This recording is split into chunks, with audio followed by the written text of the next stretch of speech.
शादी के बाद एक दुल्हन की विदाई समारोह चल रहा था। इसी बीच में दुल्हन बहुत ज़्यादा भावुक थी और उसको जो विदा करने वाले थे वो भी भावुक हो रहे थे। दूल्हा अपनी गाड़ी में आराम से बैठा हुआ था और उस गाड़ी को चला रहा था मजहर।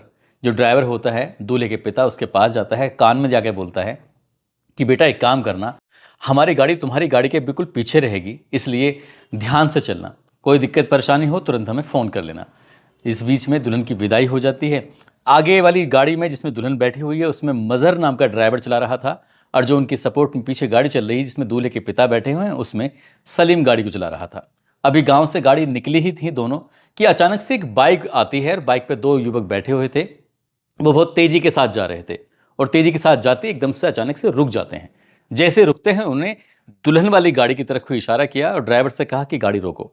ड्राइवर ने उसको देखकर अनसुना कर दिया, अनदेखा कर दिया, जैसे कि ना देखा है ना ही कोई बात सुनी है।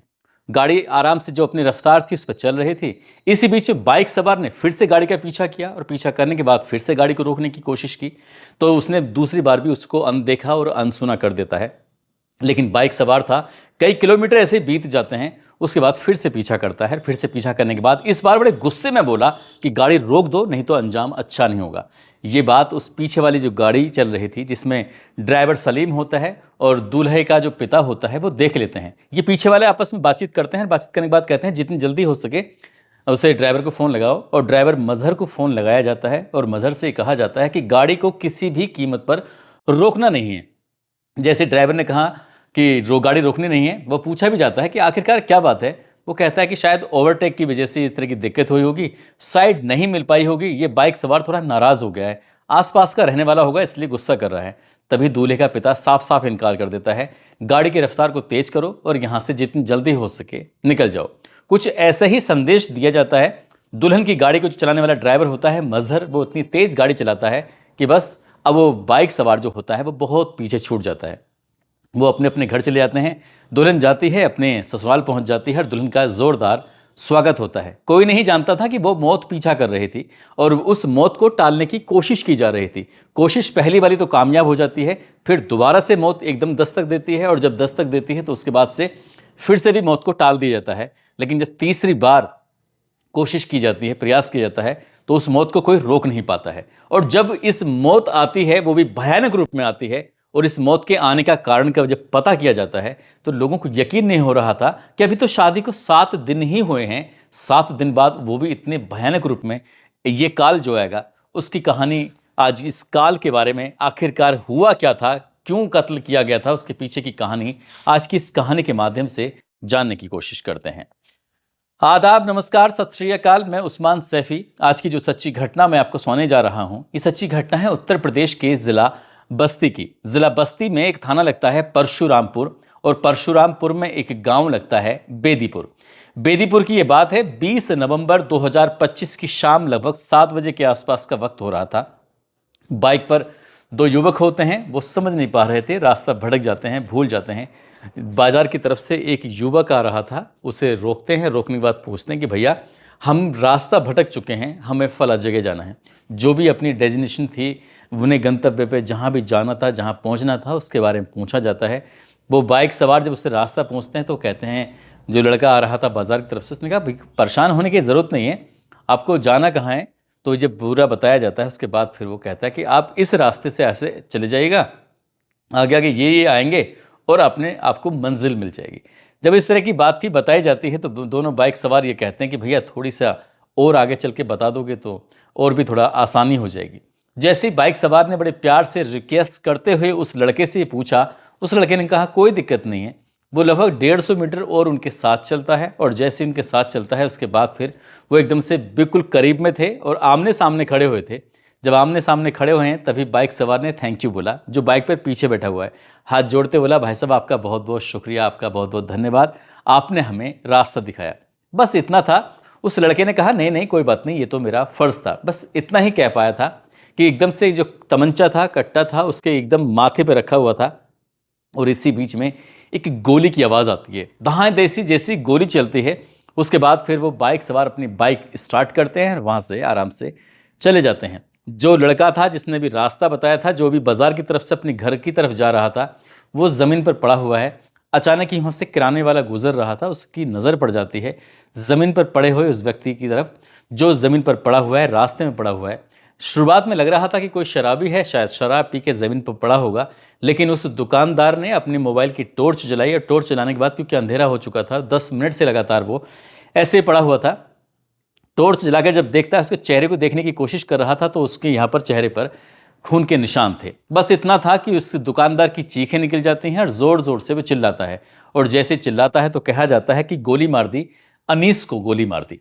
इस तरह की कई बार आवाज़ लगाई जाती है। जैसे जैसे उसकी आवाज़ बहुत तेज़ हो रही थी, वैसे वैसे आसपास के लोग दौड़कर वहाँ मौके पर पहुँच रहे थे, और देखते ही देखते कुछ ही मिनटों में घटनास्थल पर सैकड़ों लोगों का जमघट लग जाता है। बच्चे हों, बूढ़े हों, महिलाएं हों, या जहाँ जहाँ तक ये बात पहुँच रही थी, वहाँ वहाँ तक लोग इकट्ठे हो रहे थे। इकट्ठे होने के बाद आकर देख रहे थे, क्या हुआ, कैसे हुआ, किसने किया, तमाम तरह के सवाल थे। हर सवाल के जवाब लोग जानना चाह रहे थे। इसी बीच में किसी ने 112 नंबर पर पुलिस को फ़ोन कर दिया। जैसे ही पुलिस को सूचना मिलती है, सूचना मिलने के बाद 112 नंबर की पुलिस पहुंच जाती है, नज़दीकी पुलिस स्टेशन की पुलिस पहुंच जाती है, सीओ हरैया पहुंच जाते हैं, सीओ सिटी पहुंच जाते हैं, एएसपी पहुंच जाते हैं और एसपी भी पहुंच जाते हैं। यहां पर आने के बाद डॉग स्क्वाड हो, फॉरेंसिक टीम हो, तमाम टीमें आ जाती हैं और जांच पड़ताल में जुट जाती हैं। जो यहाँ पर व्यक्ति पड़ा हुआ है, उसको तत्काल प्रभाव से ये सबसे पहले हॉस्पिटल लेके जाते हैं, क्योंकि उसकी सांसें चल रही थी। और जो हॉस्पिटल था वो दर्शन नगर मेडिकल कॉलेज अयोध्या था। वहाँ लेके आते हैं, एडमिट कराते हैं, लेकिन डॉक्टर उसको मृत घोषित कर देते हैं। पहले पुलिस की टीम गांव पहुंचती है, उसके बाद टीम फिर अयोध्या पहुंच जाती है उस हॉस्पिटल के अंदर दूल्हे से बातचीत करने के लिए। लेकिन दूल्हा तो मर चुका था, वो बचा ही नहीं। पूछा जाता है कि क्या नाम है, कहाँ से है, क्या है, पूरी जानकारी जब पुलिस जुटा रही थी उसके बारे में, तो नाम अनीस होता है, उसके बाप का नाम होता है शमशुद्दीन। उस लड़के की उम्र होती है 25 साल के आसपास, जो कि मुंबई में रहकर वो प्राइवेट नौकरी कर रहा था। और 10 नवंबर 2025 को ही अपने घर आया था मुंबई से, क्योंकि 13 नवंबर 2025 को उसकी शादी हुई थी। उसकी बारात गई थी जिला गोंडा के खोडारे, एक थाना लगता है, उसी का एक गांव लगता है वैनंबा पुरबा में उसकी बारात गई थी। दुल्हन का नाम होता है रुखसाना, जिसकी उम्र लगभग 22 साल के आसपास होती है। अनीस की शादी रुखसाना से हुई थी, और ये जब विदा होकर आती है तो सब कुछ ठीक ठाक चल रहा था, लाइफ एकदम से बढ़िया गुजर रही थी। दुल्हन भी बेइंतहा खुश थी और दूल्हा भी खुश था। जो भी रस्में शादी के बाद होती हैं, वो सारी रस्में धूमधाम से की गई थी। लेकिन 20 तारीख को अचानक से शादी के ठीक 7 दिन के बाद दूल्हे का इस रूप में कत्ल होना, एक ही गोली बिल्कुल सटाकर माथे से मारना, यह पुलिस के लिए एक सवाल था, गांव वालों के लिए भी सवाल था। हर कोई इस सवाल का जवाब तलाश करने की कोशिश कर रहा था। सब अपने अपने तरीके से घर वालों से बातचीत करते हैं तो कहते हैं कि हमारी तो किसी से कोई दुश्मनी है ही नहीं, और ये लड़का वैसे भी बाहर रहता है, बाहर के लोग यहाँ क्यों आएंगे। पुलिस ने जो इस इलाके का डंप डाटा था, यानी कि वो मोबाइल नंबर थे, कोई बाहर से तो नहीं आए हैं, उसके बारे में पता करने की कोशिश कर रहे थे, लेकिन कुछ नहीं मिलता। सीसीटीवी कैमरे चलाए जो आसपास में लगे हुए थे इलाके में, उनको भी देखा जाता है, वहां से भी पुलिस को कोई खास सुराग नहीं लगता है। लेकिन पुलिस के दिमाग में कई कहानियां दौड़ने लगती हैं, जैसे क्या मेरठ की कहानी दौड़ने लगती है, जैसे क्या औरैया की कहानी दौड़ने लगती है। इसी तरह की कहानियां थीं जब पुलिस के दिमाग में दौड़ने लगती हैं। तभी पुलिस ने दिमाग लगाया और कहा कि एक बार दुल्हन का भी देख ली जाए, कि दुल्हन अभी 7 दिन ही तो शादी को हैं। दुल्हन के बारे में पूछा जाता है तो दुल्हन वो 19 नवंबर 2025 को अपने मायके गई हुई थी। ठीक उसके जाने के एक दिन बाद ये घटना हो जाती है। लेकिन ये जो गई थी वो एक रस्म के हिसाब से गई हुई थी, और जैसे ही दुल्हन को ये बात पता चलती है तो दुल्हन का भी रो रो कर बुरा हाल हो जाता है। जितने भी लोग उस दुल्हन को देख रहे थे कह रहे थे कितनी बदकिस्मत वाली ये दुल्हन है, अभी 7 दिन पहले शादी हुई थी और अब ये देखो बेवा हो गई है, विधवा हो गई है। इस तरह की बात थी। पुलिस ने अपना काम करना शुरू कर दिया था। पुलिस ने सीसीटीवी भी देखे, साथ ही दुल्हन के जो नंबर था उसको सर्विलांस पे लगाया जाता है, उसकी सीडीआर निकलवाई जाती है। जब कॉल डिटेल निकल के आती है तो उसमें हैरान करने वाली बात थी। एक नंबर था जिस पर वो शादी के पहले भी बातचीत कर रही थी और शादी होने के बाद भी बातचीत चल रही थी। वो नंबर उसकी ननिहाल का गांव लगता है महुआ डाबर, जो कि थाना गौर में लगता है। नाम उस लड़के का और रिंकू कनौजिया होता है। रिंकू कनौजिया से रुखसाना की बातें बहुत सारी हो रही थी। पुलिस जाती है और रुखसाना का मोबाइल अपने कब्जे में लेती है, और अपने कब्जे में लेने के बाद जब उसके मोबाइल को देखा जाता है तो कॉल डिटेल के साथ साथ जो कॉल रिकॉर्डिंग होती है, ऑटो कॉल रिकॉर्डिंग, शायद उस पर मोबाइल लगा हुआ था। ऐसा बताया जाता है कि जब रिकॉर्डिंग सुनी तो दुल्हन का भी एक असली चेहरा सामने आ जाता है। अब यहाँ पर कुछ ना कुछ झोल था। पुलिस ने इस झोल को ही सुलझाने की कोशिश करना शुरू कर दिया। रुखसाना को भी हिरासत में लिया और साथ ही जो रिंकू कनौजिया था उसको भी हिरासत में लिया जाता है। और इसे ज़्यादा वक्त नहीं लगता, कई घंटे ही लगते हैं, दिन नहीं लगते। पुलिस ने आखिरकार उस लड़के को जब रिंकू कनौजिया को गिरफ्तार किया, साथ ही दुल्हन को भी अपनी हिरासत में लिया और उनसे बातचीत करने की कोशिश की, तो दोनों ने बताया कि दोनों, यानी कि जो लड़का है रिंकू कनौजिया, वो इस रुखसाना की ननिहाल का रहने वाला है और ये 2 साल से दोनों एक दूसरे को बेइंतहा प्यार करते हैं, दोनों एक दूसरे से शादी करना चाहते हैं। ये दोनों 2 साल से प्रेम संबंधों में थे और लड़की ने शायद अपने परिवार वालों से ये शादी करने की बात कही थी कि मैं रिंकू से शादी करना चाहती हूँ। इसलिए शायद, क्योंकि दोनों के धर्म अलग होते हैं, दोनों की जातियां बिल्कुल अलग थीं, तो घर वाले ये शायद तैयार नहीं होते। लड़की जिद कर रही थी और जिद के बाद ही इसकी ये शादी हो जाती है। 13 नवंबर 2025 को शादी हो ही जरूर थी, लेकिन कोई नहीं जानता था कि मौत जो थी दूल्हे का पीछा कर रही थी। दुल्हन विदा होकर जा रही थी, तो वही होता है जो रिंकू कनौजिया होता है। पहली बार दुल्हन को मंडप से बाहर निकलते ही उसने रास्ते में रोकने की कोशिश की। अगर वो प्रोफेशनल किलर होता तो शायद चलती गाड़ी में गोली मार देता, लेकिन उसने गाड़ी को रोकने के बाद गोली मारने की कोशिश की, प्रयास किया, लेकिन ड्राइवर गाड़ी को रोकता नहीं है। जब 13 तारीख को वो फेल हो जाता है, 14 नवंबर को वलीमा होता है, यानी कि रिसेप्शन होता है। रिसेप्शन में कॉल किया जाता है दूल्हे के बड़े भाई शोएब के पास और फ़ोन करके कहा जाता है कि जो तुम्हारा भाई है अनीस, उसका नंबर मुझे चाहिए, उससे बातचीत करनी है। वो पूछा जाता है तुम कौन हो, कहाँ से बात कर रहे हो? वो कहता है कि मैं दिल्ली से बात कर रहा हूँ और तुम्हारे भाई की एक अच्छी नौकरी का ऑफर है, सोचा कि बता दूं।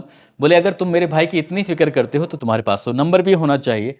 लेकिन सामने वाले ने कहा कि मेरा मोबाइल फॉर्मेट हो गया था, मेरे पास फिलहाल नंबर नहीं है। तो जब नंबर नहीं है तो नंबर नहीं मिलेगा। इस तरह से शोएब ने मना कर दिया। तभी वो गुस्से में आ जाता है और गुस्से में आने के बाद कहता है कि 4 कत्ल कर चुका हूं, 5वां तेरे भाई का होगा। तब भी उस मामले को इतना सीरियस नहीं लिया था। जैसे दूल्हे की गाड़ी का पीछा किया जा रहा था, दुल्हन की गाड़ी का पीछा किया जा रहा था, तब भी उन्होंने सीरियस नहीं लिया। वलीमे में एक धमकी मिलती है, तब भी सीरियस नहीं लिया। और 7 दिन के बाद शादी के यहाँ पर कत्ल हो जाता है और पुलिस इस घटनाक्रम का खुलासा कर देती है। जब खुलासा कर देती है तो लोगों को यकीन नहीं हो रहा था कि दुल्हन ने अपने प्रेमी के साथ मिलकर अपने ही पति की शादी के ठीक 7 दिन के बाद ही उसकी हत्या करा दी। और यह हत्या पूरे इलाके में चर्चा का विषय बन जाती है। सोशल मीडिया का ज़माना है, जहाँ जहाँ तक ये खबर आग की तरह फैलती है, वहाँ वहाँ तक लोगों तक पहुँच जाती है। लोगों को यकीन नहीं हो रहा था कि आजकल की इन लड़कियों को हो क्या रहा है, इन प्रेमियों को क्या हो रहा है कि इन्हें बाकी की ज़िंदगी भले ही चाहे सलाखों के पीछे गुजरे, लेकिन उन्हें ये बिल्कुल भी मंजूर नहीं है कि लड़की किसी और के साथ जाए, उसके साथ रहे। हालांकि पुलिस प्रशासन ने इस मामले की जांच पड़ताल करने के बाद चार्जशीट लगाएगा। चार्जशीट अदालत जाएगी और अदालत जाने के बाद इस मामले में आगे क्या होगा क्या नहीं होगा वो तो खैर कोर्ट तय करेगा। लेकिन जब घर वालों के पास मीडिया वाले पहुंचते हैं और बातचीत करते हैं तो माँ का भी रोकर बुरा हाल था, बाप का भी रोकर बुरा हाल था, परिवार का भी। और जो लड़की है जिसका मायका है, जहाँ की वो रहने वाली है, उनका भी सोच सोच कर बुरा हाल था। और साथ ही जिस ननिहाल में वो कभी कभार आती जाती थी वहाँ का भी बुरा हाल था। लोग सोच रहे थे कि आखिरकार ये हो क्या रहा है। दोस्तों, इस पूरे घटनाक्रम को सुनाने का उद्देश्य किसी को परेशान करना नहीं है, किसी का दिल दुखाना नहीं है, बल्कि आपको जागरूक करना है, आपको सचेत करना है। और जिस तरह का कदम रिंकू कनौजिया और उसकी प्रेमिका रुखसाना ने उठाया है, बाकी की ज़िंदगी शायद सलाखों के पीछे ही गुजरेगी, फिर भी शायद उन्हें एक होने का अवसर मिल नहीं पाएगा। जाते जाते रेशमा शर्मा हैं, आज इनका जन्मदिन है। रेशमा शर्मा जी को जन्मदिन की ढेरों सारी शुभकामनाएं, बहुत बहुत मुबारकबाद। कुछ लोगों ने नाम लेने की अपील की है, जिसमें इसरार अहमद, आशा वाशने, अफरीना परवीन, मोहम्मद अमन जो कि बिहार से हैं, रियाज शेख, रहमत अली, किरण गुप्ता, लव्यांश सिंह, जयंत कुमार बेंगलोर से, जुबैर खान डिंग से, मोहम्मद मस्तान, आलोक सोनकर जौनपुर से, धर्म वर्मा सिंधोरी से, मोहम्मद शाकिब हसन, हरीश चंद लखनऊ से, सरफराज छत्तीसगढ़ से, दिलीप कुमार, मोहित पाल बदायूं से। आप सब लोग अपना ख्याल रखें, सुरक्षित रहें। जय हिंद, जय भारत।